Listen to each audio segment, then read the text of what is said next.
अस्सलाम वालेकुम व्यूअर्स, कैसे हैं आप सब। उम्मीद है आप सब खैरियत से होंगे। मैं हूं आयशा और आप सबको करती हूं वेलकम आपके अपने YouTube channel foodies kitchen with Ayesha में।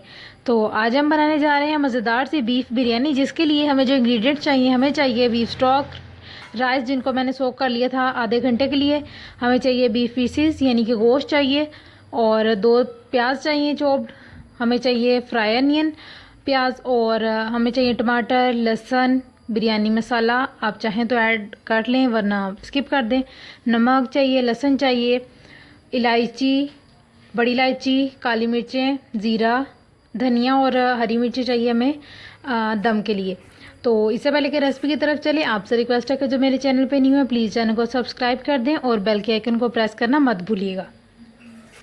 सो ये देखिए, मुझे उम्मीद है कि आपने सब्सक्राइब तो कर ही लिया है। तो अब मैंने क्या किया, पैन लिया और उसके अंदर डाल दिया ऑयल, और अब ऐड करूँगी मैं इसके अंदर प्याज। और प्याज़ों को बहुत ज़्यादा नहीं भूनना, इतना ही भूनना है कि ये इनका जो है एक कच्चापन है वो दूर हो जाए, और बहुत ज़्यादा ब्राउन करने की ज़रूरत नहीं है क्योंकि हमने चावलों को उनकी ओरिजिनल कलर में ही रखना है। और ये देखें, अब मैंने ऐड कर दिया लहसुन। देख सकते हैं अब प्याज इस तरह के थे कि मैंने इनको भून लिया था, लेकिन बहुत ज़्यादा नहीं, लाइट, बिल्कुल लाइट गोल्डन किए थे। और बीच में डाल दिए टमाटर। टमाटर मैंने बड़े बड़े काटे थे क्योंकि ऐसा नहीं है कि टमाटर गलेंगे नहीं, क्योंकि बहुत जल्दी सॉफ्ट हो जाते हैं। तो आप इनको जो भी शेप में रखना चाहेंगे, जिस तरह भी काटना चाहें तो आप कर लें। इसके अंदर डाल दी हम मैंने हरी मिर्चें, और इसी के साथ ऐड करूँगी मैं मसाले, जिनमें मेरे पास है भुना ज़ीरा, काला ज़ीरा, हमें चाहिए बड़ी इलायची, लौंग, दालचीनी का छोटा टुकड़ा, इलायची और काली मिर्चें। इन चीज़ों को मैंने कर दिया ऐड, और अब हम चम्मच चलाएंगे तो इसके अंदर ऐड कर देना है नमक भी आपने, और अच्छे से करना है इन सब चीज़ों को मिक्स। देखें, हमारा मसाला भी बिल्कुल काला नहीं हुआ, यानी कि बिल्कुल भी ऐसे जल या भुन नहीं गया। तो अब इसके अंदर डाल देनी है आपने, अगर आपके पास 700 ग्राम जो राइस हैं तो आपने 13 to 1200 ml यानी कि 1 kg पानी ऐड कर देना है बीच में, ठीक है।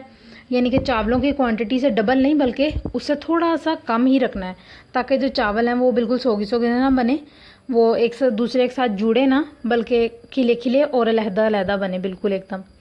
तो इसको हम 5 मिनट के लिए ढक देंगे।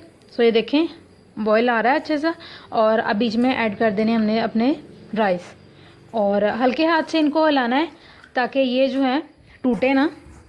और वेट करना है हमने तकरीबन 3 से 4 मिनट के लिए, और बहुत अच्छा सा ये देखें लुक आ गई है हमारे चावलों की, और ये रेडी होने के करीब है। आपने एक चीज़ नोटिस की होगी कि मैंने चिकन यानी कि जो हमारा गोश्त है वो पहले ऐड नहीं किया। उसकी वजह यही थी कि अगर उसको हमने पहले ही बॉईल किया हुआ है, अगर हम उसको पानी में डाल लेते तो वो फिर दोबारा ज़्यादा नरम हो जाता। तो इस पॉइंट पे आपने दम से सिर्फ 3-4 मिनट पहले इसको ऐड करना है, और इस तरह हल्के हाथ से चावलों के अंदर मिक्स कर देना है, और इसको देना है हमने अब तड़के के लिए, कर लेना है दम के लिए रेडी। तो इसके ऊपर डाल दिया है मैंने बिरयानी मसाला, हरा धनिया और हरी मिर्चें जो कि मैंने आपको पहले दिखाई थी, और फ्राइड अनियन को भी हमने इसके ऊपर इसी तरह स्प्रिंकल कर देना है, और इसको लगा देना है दम 5 मिनट के लिए। सो अब हम दम उठाएंगे। अल्हम्दुलिल्लाह माशाल्लाह बहुत अच्छी खुशबू आ रही है, और बहुत ही लजीज जो बिरयानी है ना, बीफ बिरयानी, वो हमारी रेडी हो गई है। तो आपने क्या करना है, आपने वीडियो कर देना है लाइक, इसको कर देना है शेयर, अपना रखना है बहुत ज़्यादा ख्याल, और keep watching my videos, and thanks for watching this video. Allah हाफिज़।